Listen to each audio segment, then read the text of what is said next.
Bonjour à tous, dans cette vidéo on va analyser un entraînement de Darko Yorgic qui a été filmé lors des WTT de Macao. Donc on a de la région coup droit, on a du topspin coup droit, on a du topspin revers. On va passer un peu sur ces trois éléments, voir c'est quoi les grands classiques, voilà, ce que tout le monde fait, ce que tout le monde doit faire, et c'est quoi les éléments qui peuvent être plus atypiques chez ce joueur-là. Alors on y va, on va commencer par l'araignée en coup droit.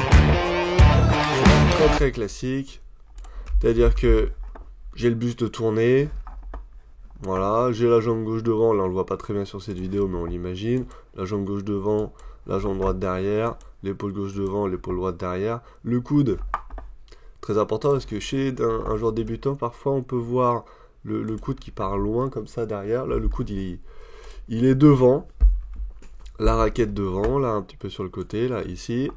Donc voilà, très important. Chez les joueurs débutants, là souvent le gros défaut, c'est pas d'avoir de rotation de buste. La jambe droite ici et la jambe gauche derrière.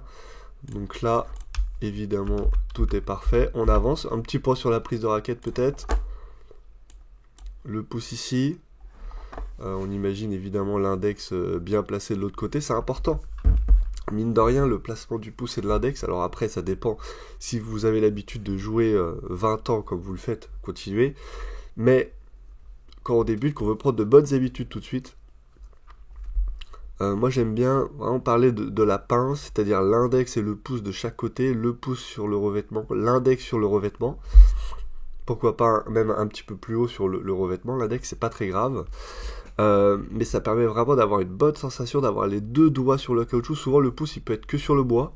Moi avant j'avais pas le pouce sur la plaque, le pouce que sur le bois, avec des doigts qui étaient assez éloignés sur le manche. En fait en ayant une prise qui est plus encastrée dans la raquette, c'est-à-dire qu'avec les doigts proches de la palette, et l'index et le pouce vraiment sur le caoutchouc, et bien on obtient plus de sensations, plus de contrôle sur plein de coups.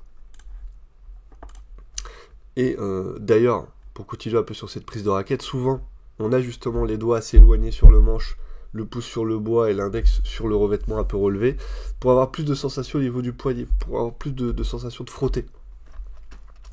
Ça c'est un peu une astuce pour pallier à un manque de relâchement ou à un manque de technique. Mais ça peut se compenser très facilement en apprenant les bons éléments de coordination sans problème. Et à la fin du geste, évidemment, qu'est-ce qu'on a ? On a la rotation complète. Alors là, quand on est en régu jusqu'au droit coup droit, on n'a pas vraiment de flexion-extension ici. C'est-à-dire qu'on n'a pas l'avant-bras là, et après, tac, on va le mettre de l'autre couleur, et après ici. D'accord ? On peut le garder fléchi, et juste aller de l'arrière vers l'avant, puisque le but c'est juste d'accompagner la balle. D'accord, et puis après on réarme, on garde la raquette devant, on touche la balle devant la ligne de ses épaules, c'est-à-dire que j'ai la ligne de mes épaules, et en fait, tac, on va le faire un peu comme, je sais même pas comment est-ce que je pourrais faire ce foutu dessin. Mais enfin l'idée c'est d'imaginer, on va faire une flèche, que la balle, voilà on va le faire comme ça, que la balle elle est vraiment devant la ligne des épaules, et du coup il faut jouer devant soi. Dès qu'on a la balle qui commence à partir un petit peu trop sur le côté, à dépasser, à passer derrière l'épaule droite, je vais avoir plein de compensations avec le poignet, je vais essayer de speeder la balle, ça va pas être terrible du tout.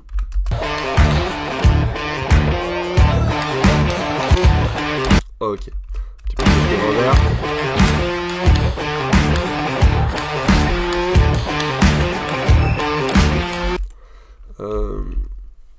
Grosse particularité le topspin revers de Yorgic, gagne beaucoup de points là-dessus. D'ailleurs j'ai fait une analyse de match lui contre Malong, et il a beaucoup fait chier Malong.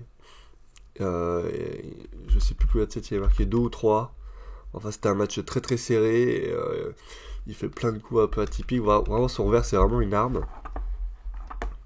Alors qu'est-ce qu'on a de classique ?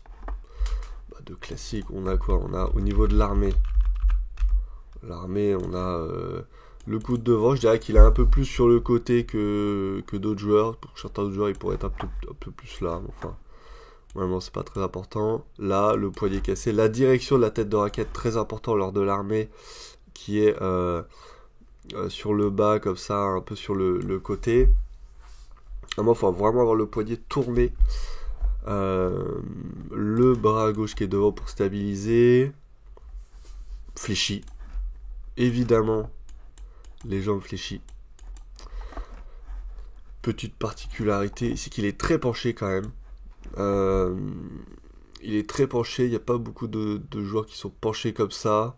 Si je pense à d'autres joueurs très forts en revers comme Matney ou Kranga, par exemple, ils ne sont pas autant penchés, je crois pas. Et c'est intéressant parce que, par exemple, Harimoto, il est aussi penché que ça. Parce que quand t'es penché, ça bascule vraiment ton poids du corps vers l'avant.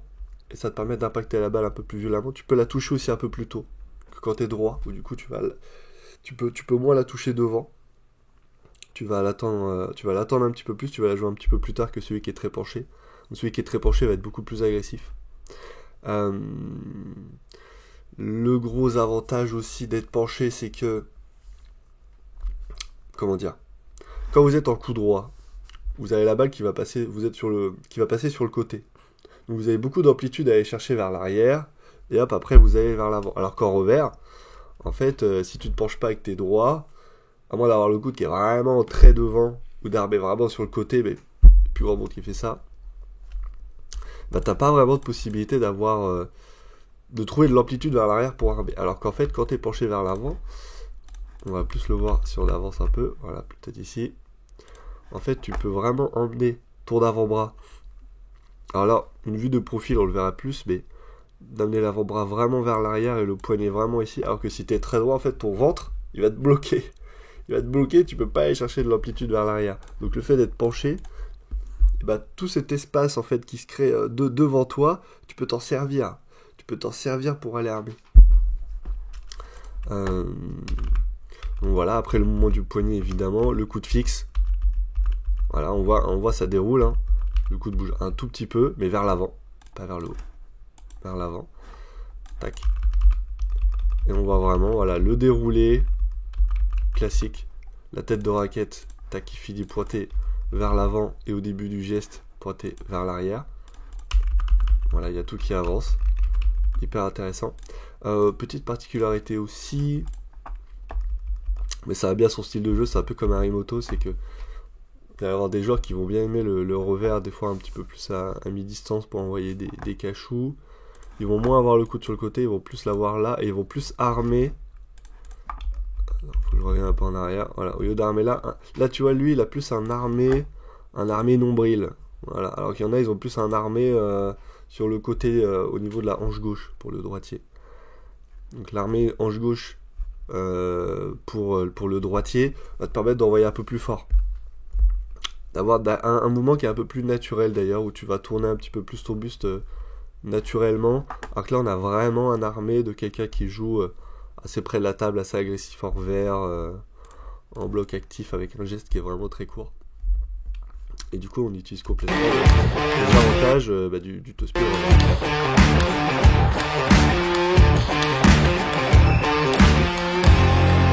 C'est la vitesse du poignet qui est folle. Regardez la vitesse.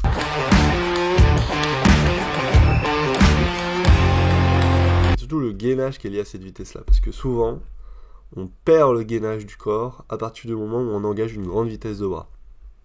En fait, c'est la vitesse de bras. On envoie fort. Et là, le corps, il perd un peu de son gainage.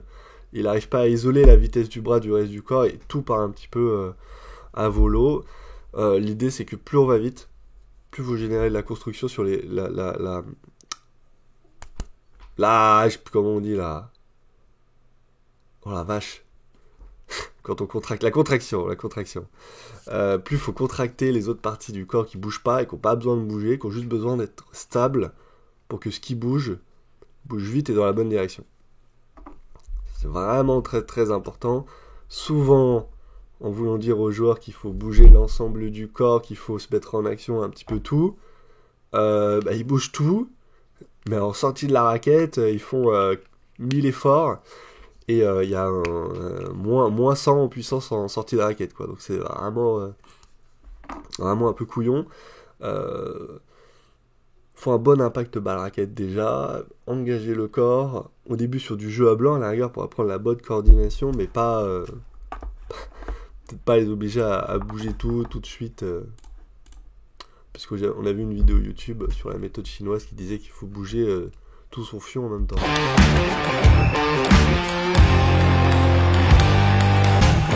Allez, on va passer sur un peu de toe spin coup droit.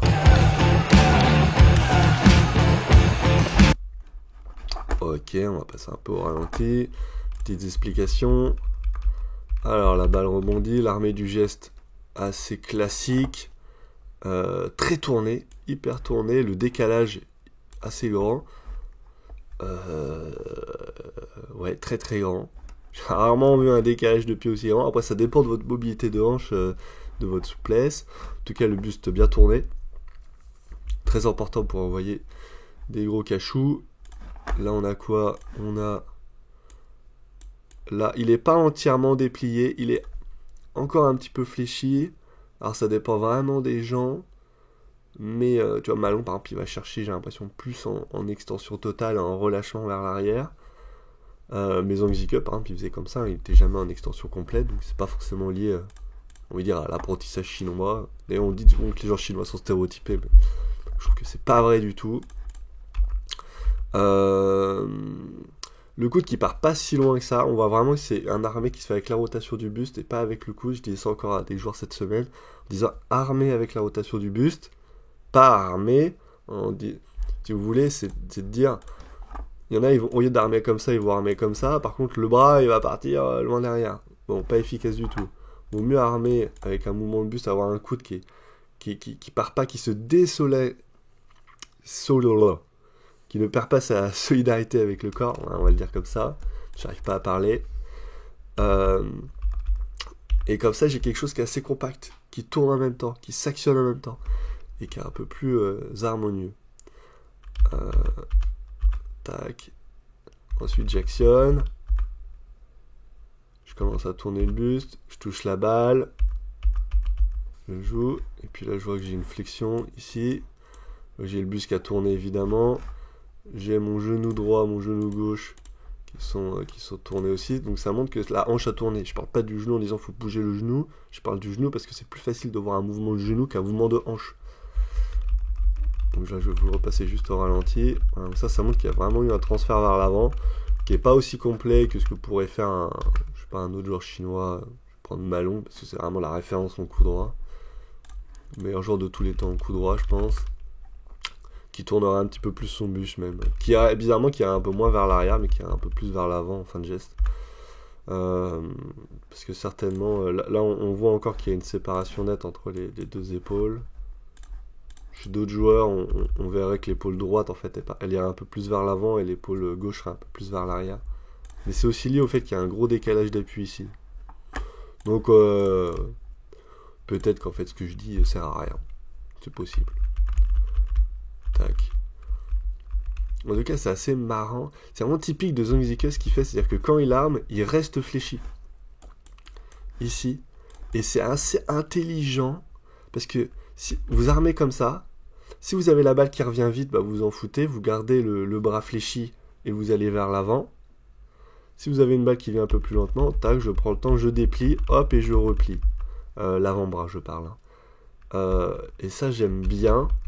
Ça, j'aime bien ce truc-là de se dire, en fait, j'arme en deux temps, j'arme une fois en gardant le bras plié, et je le déplie et je le plie qu'à la fin. Ça, j'aime bien ce truc-là. En plus, ça permet de tendre et de fléchir en un coup, de bénéficier de la vitesse de l'armée, en même temps de l'armée de l'avant-bras quand je touche la balle. Et en fait, je tends le bras et je le fléchis. Tac, en un coup. Vraiment comme un fouet. Et ça, c'est pas mal. Très très intéressant. Et après voilà, bon, ce qu'il faut visualiser, c'est vraiment l'impact du corps. Si vous êtes débutant, vous voulez apprendre à faire un toe spin coup droit, l'idée de base c'est le décalage des appuis. Après là c'est parce qu'il est en pivot aussi. D'accord, donc on va parler là vraiment de la technique en pivot. En plein coup droit, c'est pas pareil. Le décalage d'épaule, la jambe gauche devant, la bras gauche devant pour gagner en stabilité.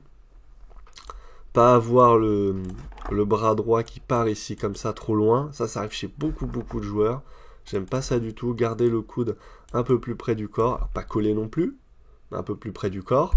Et de toute façon, c'est pas parce qu'il est collé au corps lors de l'armée qu'il doit être collé au corps lors du geste. Tu vois, là, il est un peu plus collé. Il commence à le décoller pour toucher la balle un petit peu plus loin de lui. Et il finit loin. D'accord? Il finit là à son max. À un angle de 90 degrés ici. Donc, quelque chose de très très bien. D'accord? C'est juste, si je me dis que lors de l'armée, je garde le coude un peu plus près du corps, ça me permet d'être un peu plus compact, de pas armer inutilement loin, du coup de pouvoir jouer des balles un petit peu plus tôt. Et si en plus je le combine avec le fait que j'arme en gardant le bras un peu plus fléchi, c'est encore mieux. Donc voilà, ça va être tout pour cette analyse de vidéo. De temps en temps, quand il y a une petite vidéo d'entraînement qui sort, je pense que je ferai ça. Une petite analyse rapide sur ce qui a été vu. S'il y a du top spin du coup droit, du top spin revers, du top sur top. Ça peut être sympa de voir un peu les techniques des joueurs au plus haut niveau. Et puis de voir un peu c'est quoi, qu'est-ce qui peut les différencier aussi. C'est ça qui est intéressant. Tout le monde a une technique un peu particulière. Mais tout le monde a aussi des grands blocs. Des choses qui sont indispensables. Qui doivent être indispensables aussi pour les joueurs amateurs qui veulent apprendre le ping-pong. Voilà, bonne journée à tous.